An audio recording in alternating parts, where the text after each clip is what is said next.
हमारा इष्ट, हमारा ईश्वर, हमारा भगवान, हमारा प्रभु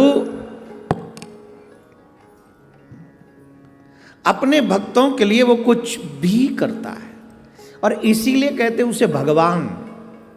भगवान क्यों कहते हैं? हमारे यहां कहते हैं भावग्राही जनार्दना, जो भाव का भूखा है। लोग कहते भूख क्यों लगाए? आज आप समझ लीजिए, जितने भी युवा बैठे हैं, कईयों के मन में दिमाग में बात रहती है, हम 2 रोटी रखते हैं, 2 ही रोटी रखी रहती है, भगवान एक ग्रास भी नहीं लेता, तो हम कैसे मान लें कि भगवान ने भोग लगाया है? आप जब मंदिर बनवाते हैं, मंदिर बनवाते समय आप हमको एक बात बताइए जरूरत की हर चीज मंदिर में रखते हैं कि नहीं? जो आपको लगता है कि यहाँ हमें वस्त्रों की जरूरत है, तो आप भगवान के लिए वस्त्र भी रखते हैं, भोजन की व्यवस्था भी, हर चीज रखते हैं। लेकिन एक जरूरत आपको पड़ती है, वॉशरूम, टॉयलेट्स की। क्या आप मंदिर में टॉयलेट बनाते हैं? क्यों नहीं बनाते? अगर हमारे ईश्वर को उसकी जरूरत पड़ती तो हम वो भी बनाते,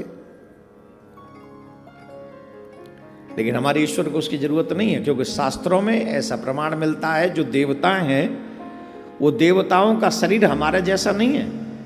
उनके शरीर में मलमूत्र का किंचित मात्र भी लेश नहीं है।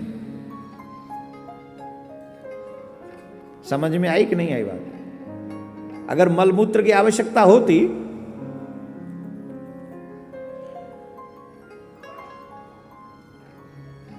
तो भगवान के लिए बाथरूम बनता,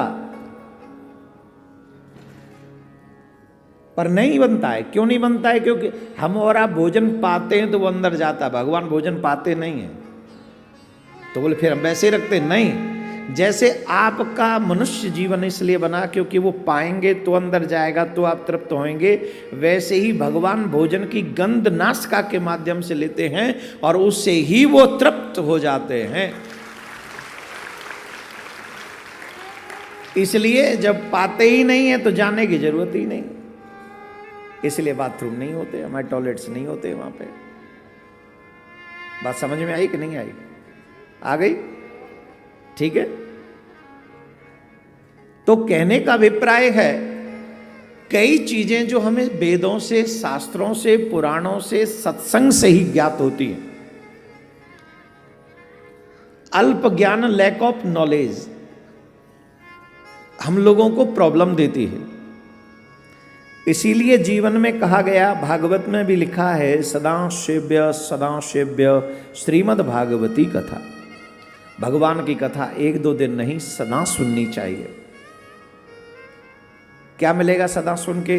बोले हर दिन आपको एक नई बात मिलेगी, हर दिन एक नई चीज सीखने को मिलेगी।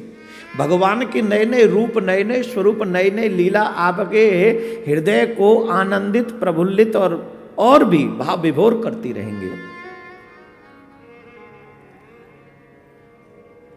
इसलिए जीवन में कुछ भी छूटे पर भगवान की कथा नहीं छूटनी चाहिए। जैसे लोभी आदमी कुछ भी छोड़ देगा पर पैसा कमाने का मौका नहीं जाने देगा अपने हाथ से। कामी आदमी अपने काम को पूरा करने के लिए कुछ भी कर सकता है। वैसे ही रसिक जो होते हैं, जो भगवान के प्योर भक्त होते हैं, वो कुछ भी छोड़ देंगे पर भगवान की कथा नहीं छोड़ेंगे। अब देखो, मैं आपको एक बात बताता हूं, प्रयाग की भूमि संस्कार की भूमि है और हमारे सभी तीर्थों की राजधानी है, कैपिटल है। जितने भी तीर्थ हैं ऑल ओवर वर्ल्ड सनातनियों के, उनकी कैपिटल है प्रयाग। सनातनियों की जो कैपिटल है प्रयाग, उस प्रयाग में बैठकर मैं ये बात कहने की हिम्मत कर रहा हूं। आज व्यक्ति इतना लोभी, इतना लालची हो गया है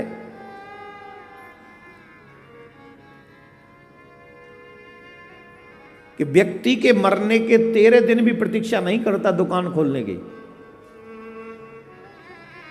हाँ जी कि ना जी? सही बताओ, कौन से दिन खोल देते हैं दुकान? है एक दिन ही बंद रखते, बाकी चाहे नौकर के ही थ्रू सही पर काम खोल के रखेंगे। यस और नो? खोल लेते। एक दिन सिर्फ ऑफ करके रखते हैं, जिस दिन हमको ले जाना होता है। अरे भैया चलो ठीक। अब बताइए लोभ कितना बड़ा है। शास्त्रीय विधान है कि जब तक अंतिम संस्कार की सारी विधियां 13 दिन तक ना हो जाएं, 12-10 दिन जो भी होती हैं, किसी की 12 दिन में भी करनी पड़ती है, किसी की 13 दिन में भी करनी पड़ती है, विधान है। गरुड़ पुराण के अनुसार वो विधान सनातनियों को फॉलो करना चाहिए। और वो जो आत्मा गई है उसका पूरा विधान 1 वर्ष तक चलता है। गरुड़ पुराण के अनुसार पूरी 1 वर्ष चलेगा। लेकिन कम से कम जब तक ब्रह्म भोज न हो जाए तब तक काम नहीं खोलना चाहिए।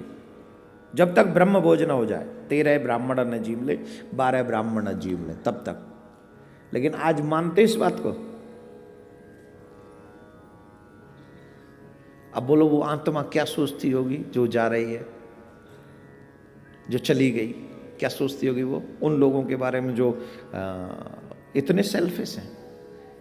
तुम्हें पैसे की इतनी ज़रूरत है, मेरी ज़रूरत नहीं थी, मेरे लिए तुम लोगों ने। कहते हैं ना किसी देश का कोई दिव्य आत्मा जाए तो कहते हैं हम ये देश की ये छुट्टी है, काहे के लिए? बोले एक पवित्र आत्मा गई, हम देश में इस दिन काम धाम नहीं करेंगे। कहते कि नहीं?